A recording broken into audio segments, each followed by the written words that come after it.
guys, we're going to read some more of our story. Now, last week, some of you did great finding sentences from our story, and we're going to continue to do that, except this week, you're just going to find, you're not going to look for words anymore from our story. You're just going to find 2 compound sentences as I'm reading, and you're going to type them. But some of you last week wrote random sentences, had nothing to do from the story, and I know they didn't come from the story. So this week I'm going to be a little tougher, and I'm going to have to send back your assignments if you're not putting sentences from here, okay? So I need you to find 2 compound sentences from this story. All right, we're on chapter 10. I'm even zooming in for you so you can type it straight from the story. Now, this is what I call a party, said Kyle's mother as she helped herself to a bacon-wrapped shrimp from a tray being carried by a waiter in a tuxedo. Kyle and his parents were in the crowded ballroom of the Parker House Hotel for the Limoncello Library Gala's grand opening reception. The Parker House was located right across the street from the old Gold Leaf Bank building and the cluster of office buildings, craft shops, clothing stores, and restaurants called Old Town. I'm going to see if I can find Akemi, Kyle said to his mom and dad. Give her our congratulations, said his mom. We're proud of her, too, added his dad. Kyle made his way through the glittering sea of dressed-up adults.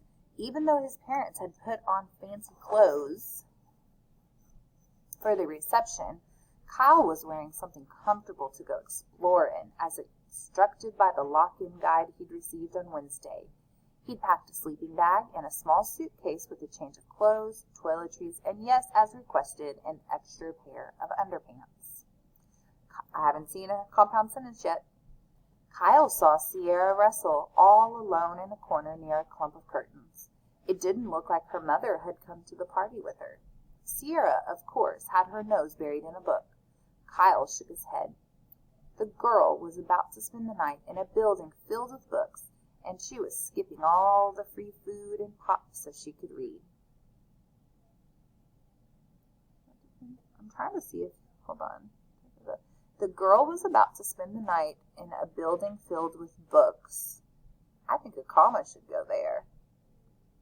And she was skipping all the free food and pop so she could read. Yeah, I think that's a compound sentence, and there should have been a comma after books. Okay. That was nutty. Haley Daly, wearing a sparkly blouse, was posing for a wall of photographers who wanted to snap her picture. Her mother was at the party, too. While the cameras were focused on Haley's smile, Mrs. Daly wrapped up a couple of chicken kebabs in a napkin and slipped them inside her purse. Now Kyle saw Charles Chillington. Poor guy, must not have read the memo about comfortable clothes. He was still wearing his khakis and blazer, just like his dad. Kyle figured the Chillington family must own like 300 pairs of pleated tan pants.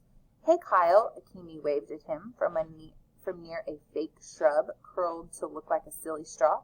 Hey, said Kyle. Did you remember to bring your library card? Yep, Kyle pulled it out of his pocket. Huh, said Akemi. I got different books on the back of mine.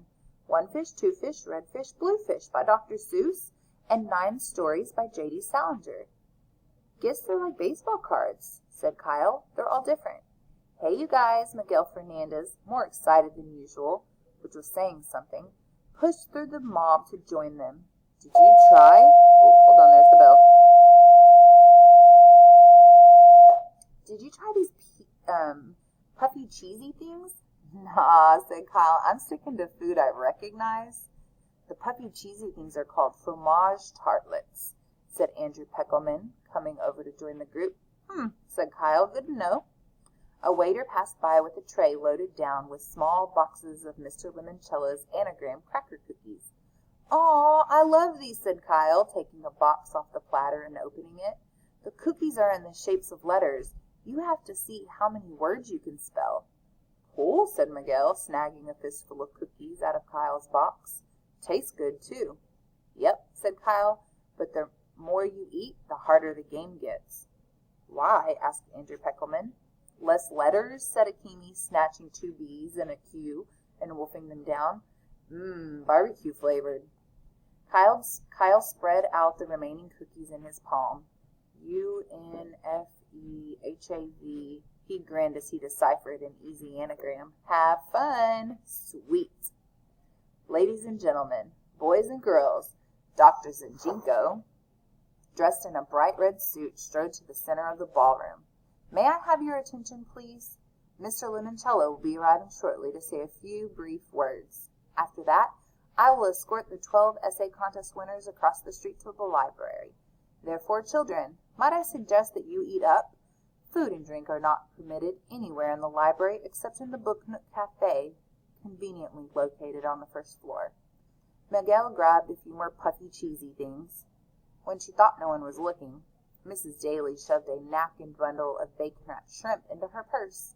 Akimi nibbled a couple of chocolate-dipped pretzel sticks. Are you going to grab some more grub? She said to Kyle. No, thanks. I only like food I can play with. One last thing, announced Dr. Zinjinko. We, of course, want our winners to have fun tonight. However, I must insist that each of you respect my #1 rule. Be gentle with each other, and most especially the library books and exhibits. Can you do that for me? Yes, shouted all the winners, except Charles Chiltington. He said indubitably. Good thing the library has dictionaries, muttered Akimi. Half the time it's the only way to figure out what Chiltington says. Suddenly, all the adults in the ballroom started clapping. I haven't seen another compound sentence yet. Mr. Limoncello looked like a beanpole wearing a tailcoat and a tiny birthday party fireman hat, strode into the room through the side door. Thank you, he said, stretching the elastic band to raise his kid-sized hat and tipping it forward the crowd. You are too kind. When he let go of the hat, it snapped back with a sharp thwack. As Dr. Zinjinko informed you, I'd like to say a few brief words. Here they are. Short, memorandum, and underpants. And let us pause to remember the immortal words of Dr. Seuss. The more that you read, the more things you will know. The more that you learn, the more places you'll go. Children? Mr. Limoncello flourished his arm toward the ballroom doors. It's time to go across the street. Your amazing, spectacular new public library awaits. Chapter 11. Eager to see what was inside the new library, the 12 essay contest winners quickly gathered behind Dr. Zinjinko. This way, children, said the head librarian. Follow me. The crowd cheered as they marched out of the ballroom, all toting their sleeping bags and suitcases. There was more cheering, plus some hooting and hollering when they reached the hotel lobby and went out the revolving doors into the street. The new public library, with its glistening gold dome, took a path a downtown block, its back butting up against an old-fashioned office tower. The building was a boxy fortress 3 stories tall, with stately columns that acted like bookends, because the windowless walls had been painted to resemble a row of giant books lined up on a shelf. Okay, so this is a compound sentence. I would call this compound. Right here. The building was a boxy fortress 3 stories tall, with stately columns that acted like bookends. Okay, that's your first sentence. Because, this is kind of like your conjunction, the windowless walls had been painted to resemble a row of giant books lined up on a shelf. So, there's a sentence you can write. I gave it to you. And if you write that, I'll know you listened to this video.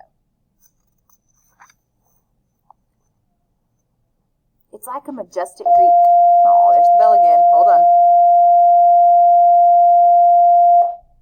It's like a majestic Greek temple, gushed Miguel. And the world's biggest bookcase, added Sierra Russell, who had finally put away her paperback. Velvet ropes lined a path across Main Street that led to a red carpet leading up a flight of steps to the arched entry and seriously still, not to mention round, front door.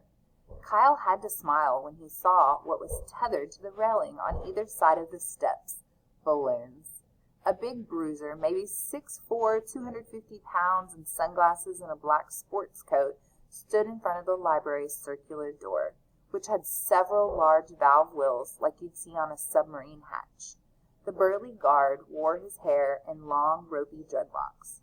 "What's with that door?" asked Haley gaily. who, of course, had pushed her way to the front. "It looks like it came from a bank vault or something." "It is the door from the old Goldleaf Bank's walk-in vault," said Dr. Zinchenko. "It weighs 20 tons.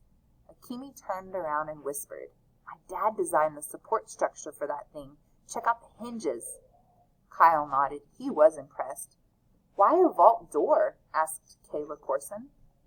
"Because," said Dr. Zinchenko, "one sleepy Saturday when Mr. Limoncello was your age, he was working in the old public library over on Market Street. He was so lost in his thoughts, he did not hear the sirens as police cars raced past the library to the bank, where a burglar alarm had just been activated. This door serves as a reminder to us all. Our thoughts are safe when they're inside a library. Not even a bank robbery can disturb them." Miguel was nodding like crazy. He could relate. "It also helps us keep our most valuable treasures secure." "There aren't any windows," observed Andrew Peckelman. "Probably to stop bank robbers from busting in." "But shouldn't you people have added windows when you turned it into a library?" "A library doesn't need windows, Andrew. We have books, which are windows into worlds we never even dreamed possible." "An open book is an open mind," added Charles Chiltington. "That's what I always say." Dr. Zinchenko pulled out a bright red note card. "Before we enter, please listen very carefully. Your library cards are the keys to everything you will need," she read. "The library staff is here to help you find whatever it is you're looking for." She smiled slightly, tucked the card back into her pocket, turned to the security guard and said, "Clarence, will you do the honors?" "With pleasure, Dr. Z." Clarence turned one giant wheel, spun another, and cranked a third. Noisily, the 10-ton door swung open. All right, guys, I'm going to stop there because it's kind of like a little section to stop at. It's not the end of the chapter, but I'm going to stop there. Now, as we were reading, I only pointed out 2 compound sentences, so I know the exact sentences that you should find. The one didn't have the comma. I want you to add that comma in. And then the other one, it was written, and it was kind of a long sentence, but I want you to type that one. All right, so there's only 2 sentences you could possibly write for your compound sentences.